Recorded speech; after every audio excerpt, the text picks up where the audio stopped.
এক্সটেন্ডিংস ম্যাথামেটিক্সের math ওয়ানে আজকে সকলকে স্বাগত জানাই। আমি শুভময় পাল। বিভিন্ন গভর্নমেন্ট জবে আসা স্টেট অথবা সেন্ট্রালের যে সমস্ত ম্যাথগুলো আমাদের এসে থাকে সেগুলো নিয়ে আজকে আমরা আলোচনা করব। তাহলে প্রথম ম্যাচের প্রথম বলটি সম্পর্কে আমরা এখন আলোচনা করি। তাহলে একটি সংখ্যাকে প্রথমে 20% বৃদ্ধি করা হলো এবং 15% কমানো হলো। যদি তার মান হয় 2040, তাহলে প্রকৃত সংখ্যাটি কত বা প্রকৃত মান। তাহলে আমরা কি করে এটি বের করব? 20% মানে কি 1/5। তাহলে প্রথমে 5 ছিল, পরে 1 বৃদ্ধি পেল, অর্থাৎ সেটা দাঁড়ালো 6, 100, অর্থাৎ 3/20। তার মানে আগে 20 ছিল, এখন 3 কমে গেল, হয়ে গেল 17। তাহলে আগের ভ্যালু কত ছিল? 100, আর এখন 6 17 কত? 102। তাহলে আমরা বলতে পারি এই 102 ইকুয়াল টু কোশ্চেনে দেওয়া এই 2040 এর সমান। তাহলে একের ভ্যালু কত? একের ভ্যালু 102 দুগুণী 204, অর্থাৎ একের ভ্যালু 20। আমাকে প্রশ্নে কি চেয়েছে যে প্রকৃত ভ্যালু কত? প্রকৃত ভ্যালু মানে 100 এর মান কত? তাহলে 100 এর ভ্যালু কত? 2000। ওভারের দ্বিতীয় বলটি হলো এ বি এর থেকে 20% বেশি, যেটি সি এর থেকে 25% কম। তাহলে এ ও সি এর সম্পর্ক কি? আচ্ছা, ভালো কথা। তাহলে 20% মানে আমরা জানি কি 1/5, আর 25% মানে আমরা জানি 1/2। তাহলে আমাদের রেশিও হিসেবে যদি আমরা ধরি এ বি সি এর, প্রশ্নে বলে দেওয়া হয়েছে এ বি এর থেকে 20% বেশি। এ বি এর থেকে 20% বেশি, তার মানে বি এর মান যদি 5 হয়, তার মানে এর মান কত হবে? 6।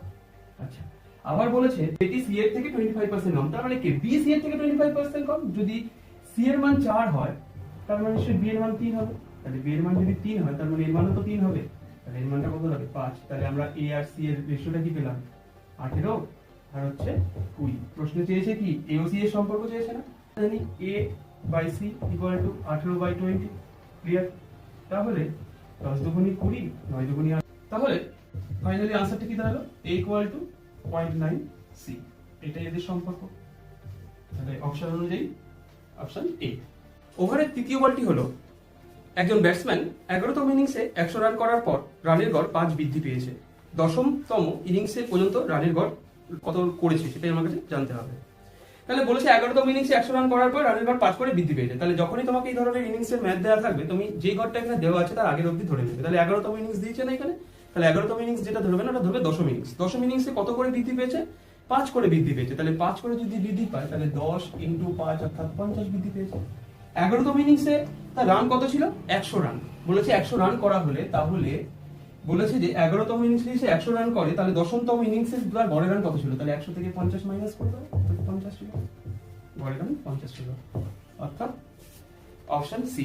তাহলে ওভারের চতুর্থ বলটি হলো কোন ক্লাসে 40 জন ছাত্রের গড় বয়স 16 বছর। 17 বছর বয়সী এক ছাত্রের স্থানে অপর এক ছাত্র ভর্তি হওয়ায় ছাত্রদের বয়সের গড় 15.875 বছর হয়। তাহলে নতুন ছাত্রের বয়স কত? আচ্ছা, খুব ভালো একটা অঙ্ক। তাহলে আগে গড় কত ছিল? 16। আচ্ছা, বর্তমানে কত দাঁড়িয়েছে?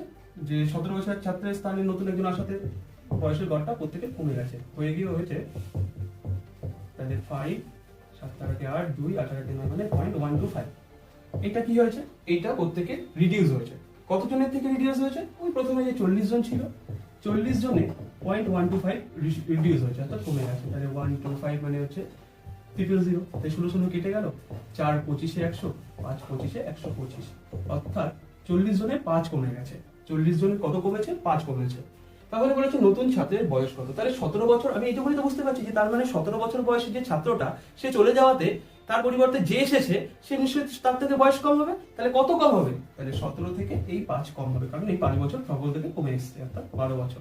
তাই নতুন যে ছাত্রটা এসেছে, এই নতুন ছাত্রের বয়স হচ্ছে 12 বছর, অর্থাৎ অপশন এ। ওভারের পঞ্চম বলটি হলো 2:3, 4:5, 6:7 এর মিশ্র অনুপাত কত? আচ্ছা, তাহলে আমাকে বলা হয়েছে 2:3, 4:5 আর 6:7 এর মিশ্র অনুপাত। তাহলে মিশ্র অনুপাত বের করতে গেলে আমরা কি করব? প্রথমে যে মানগুলো আছে সবার মধ্যে গুণ করে দেব, অর্থাৎ 2 × 4 × 6 3 × 5 × 7। তার মানে 4 6 24, 24 দুগুণী 48, 3 5 15, 7 15, 105। তাহলে রেশিওটা পেলাম কত? 48.105। অর্থাৎ একে যদি আমরা কাটি, 3 16 48, 3 দিয়ে কাটলে 3 3 9, 3 5 15, 10 16 35। আনসার। তাহলে অপশন অনুযায়ী আমাদের অপশন ডি। ওভারের শেষ বলটি হলো 50 গ্রাম সোনা রূপো সংকর ধাতুতে সোনা 80% রয়েছে, ধাতুটিতে কতটা সোনা মেশালে সোনার পরিমাণ 95% হবে। আচ্ছা, আরেকটি ভালো অঙ্ক। তাহলে আমাদের মোট সোনা কত ছিল? 50 গ্রাম। বর্তমানে সোনার মূল্য কিন্তু প্রচুর। আচ্ছা, তাহলে এখানে কি বলেছে যে সোনার উপর সংকর ধাতুতে সোনা কি রয়েছে? 80% রয়েছে। আচ্ছা, ধাতুটিতে কতটা সোনা মেশালে সোনার পরিমাণ 95% হবে? তাহলে আমরা জানি যে আগে তো 80% ছিল, এখন 95% হবে। তার মানে কত পার্সেন্ট এখান থেকে পাবো, বৃদ্ধি পাবে, সেটা আমরা বুঝতেই পারছি। আর টোটালে তো হয় 100%, 100% থেকে সেটা 95%, তাহলে সেখান থেকে মানটা আমরা পেয়ে যাবো। তাহলে 50 ইন্টু 95 থেকে 85 এর ডিফারেন্স কত? 10। আর 100 এর থেকে 85 তো নয়, সরি, এটা 80 হবে। তাহলে 95 আর 80 এর ডিফারেন্স হচ্ছে 15, আর 100 আর 95 এর ডিফারেন্স হচ্ছে 5। তাহলে 3 × 5 = 15, 150 গ্রাম। কি आंसर? অর্থাৎ অপশন বি। তাহলে সেকেন্ড ওভারের প্রথম বলটি দিয়ে শুরু করি। বলেছে একটি পরীক্ষায় 34% পরীক্ষার্থী বাংলা এবং 42% ইংরেজিতে ফেল করে। যদি 20% পরীক্ষার্থী বাংলা এবং ইংরেজিতে ফেল করে তাহলে শতকরা কতজন উভয় বিষয়ে পাস করে?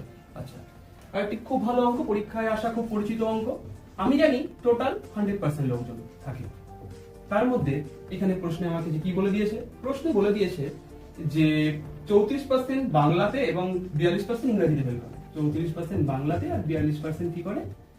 ইংরেজিতে ফেল করে। অর্থাৎ আর এছাড়া আবার কি বলেছে? বলছে যদি 20% পরীক্ষার্থী বাংলা এবং ইংরেজিতে ফেল করে, মানে উভয় বিষয়ে ফেল করছে। কত পার্সেন্ট? 20%। তাহলে কত পার্সেন্ট পাস করবে? তাহলে মোট তো 100%। এই গ্রুপ থেকে টোটাল যদি আমরা ফেল করার পরিমাণটা মাইনাস করে দিই মোট পরিমাণ থেকে, তাহলে আমরা পাস করার মানটা পেয়ে যাবো 100 মাইনাস।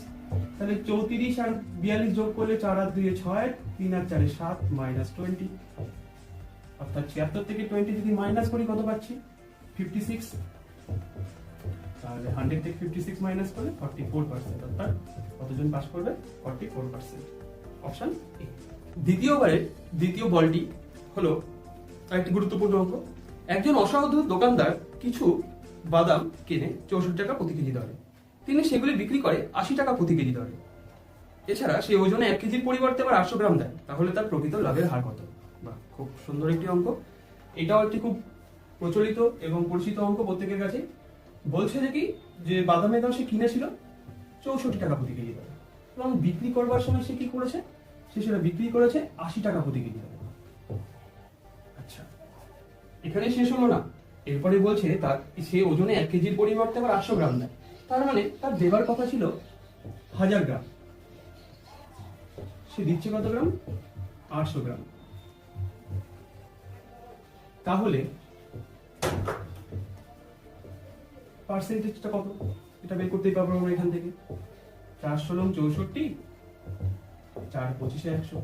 তার মানে 16 টাকায় কিনে 25 টাকায় বিক্রি করেছে। তার মানে লাভ হলো কত টাকা?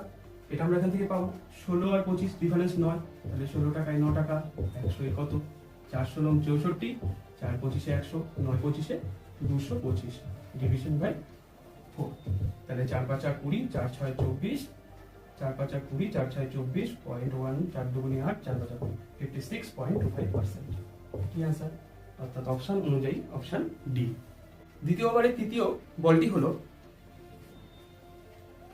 10 জন মহিলা একটি কাজ 8 দিনে করতে পারে এবং 10 জন শিশু 12 দিনে এটা করতে পারে। তাহলে 6 জন মহিলা ও 3 জন শিশু একসাথে কত দিনে কাজটি করতে পারে? তাহলে আমরা এই অঙ্কটা এইভাবে করতে পারি যে 10 জন মহিলা একটি কাজ করে 8 দিনে, আর 10 জন শিশু এই কাজটা করে 12 দিনে। খুব ভালো কথা।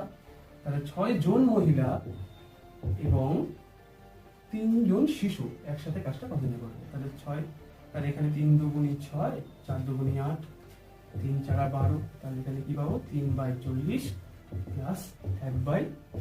তাহলে 40 আর 40 এর লসাগু কত? 40। তাহলে 3, 40 অক্ষে 40, 3 অক্ষে 40 অক্ষে 40, 1 অক্ষে 1, অর্থাৎ 4/40। 4 অক্ষে 4, 4 × 10 = 40। অর্থাৎ 1 এর 10 অংশ করে 1 দিনে, 1 অংশ করে 10 দিনে। এটাই आंसर। দ্বিতীয় ওভারের চতুর্থ বলটি হলো সেনা ছাউনিতে 4000 জন সৈন্যের জন্য 190 দিনের খাবার মজুদ আছে। দিন পর 500 জন সৈন্য ছাউনি ছেড়ে চলে যায়। অবশিষ্ট সৈন্যদলের বাকি খাবার কতদিন চলবে? খুব ভালো। তাহলে আমরা তো সেই ছোটবেলা থেকেই তো এই ধরনের অঙ্ক অনেক করেছি, যৌগিক নিয়মের অঙ্ক। সেই হিসাবে আমরা করবো যে 4000 জন সৈন্যের একটা সেনা ছাউনিতে খাবার ছিল 190 দিন। এবার বলছে 30 দিন পরে 800 জন সৈন্য ছাউনি ছেড়ে চলে যায়। তাহলে 190 দিনের মধ্যে 30 দিন তো তারা খাওয়া দাওয়া করেইছে, তার মানে 160 দিন এখনো বাকি আছে। আর এরপরে কি হচ্ছে, কতজন সৈন্য চলে গেছে?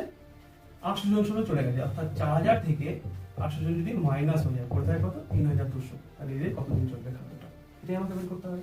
তাহলে 4000 জন লোকের খাবার চলে 160 দিন, 3200 লোকের খাবার কতদিন চলবে? তাহলে 16 16 কাটা, 16 দুগুণি 32 মানে 20, 20 দুগুণি 40, অর্থাৎ 200। তাহলে খাবার চলবে 200 দিন, অর্থাৎ অপশন বি। দ্বিতীয় ঘরের পঞ্চম বলটি হলো, বলছে যে একটা রম্বস আছে যার পেরিমিটার হচ্ছে অর্থাৎ পরিসীমা হচ্ছে 164 সেন্টিমিটার, তাদের একটি কর্ণ হচ্ছে 80 সেন্টিমিটার, তাহলে তার ক্ষেত্রফল কত? আচ্ছা, খুব ভালো একটি প্রশ্ন যেটি রেলওয়ে এনটিপিসিতে এসেছিল। তাহলে রম্বস তো এক ধরনের চতুর্ভুজই বলতে পারি, কারণ রম্বসের 4টে বাহু সমান হয়।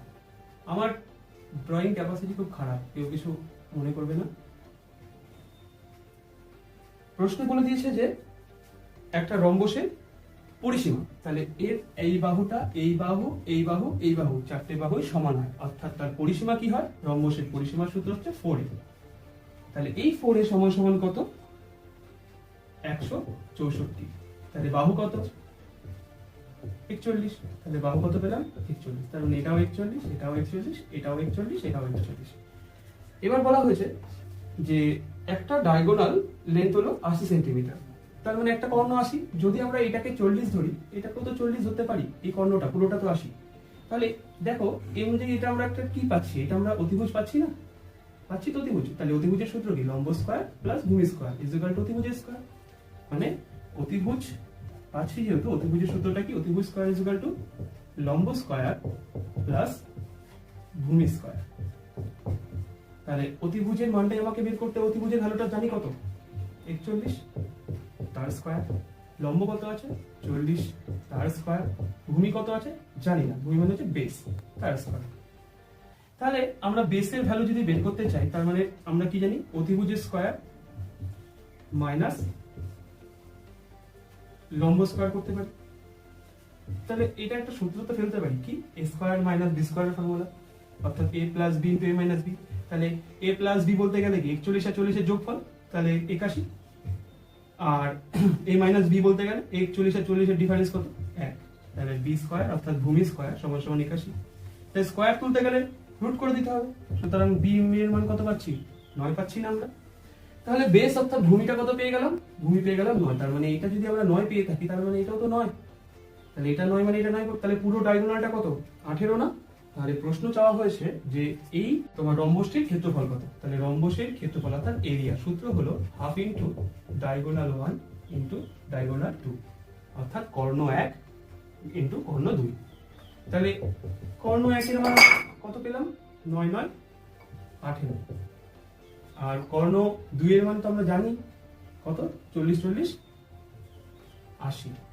তাহলে এটা দিয়ে আমরা যদি কেটে দিই, 40 দুগুণে 80, 4 এবং 72, অর্থাৎ 720 সেন্টিমিটার স্কয়ার।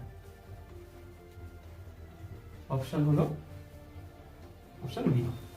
আজকে ম্যাচের লাস্ট বলটি হলো, বা শেষ বল যে তোমরা বলতে পারো, ওটা আমরা রম্বসেরই আর একটা ম্যাথ দিয়ে শেষ করছি। যে একটা রম্বস আছে যার একটি বাহু হচ্ছে 25 সেন্টিমিটার এবং যার একটি কর্ণ হচ্ছে 14 সেন্টিমিটার, তাহলে সেই রম্বসটার ক্ষেত্রফল কত? কিছু আগের অঙ্কটাতেও আমি সেম জিনিস দেখালাম। এটাকে তোমাদের একটু ডাউট ক্লিয়ার করার জন্য সেকেন্ড এই অঙ্কটাকে আরেকবার ভালো করে বুঝিয়ে দিচ্ছি। এই একটা রম্বসের পিকচার আমরা ড্র করছি।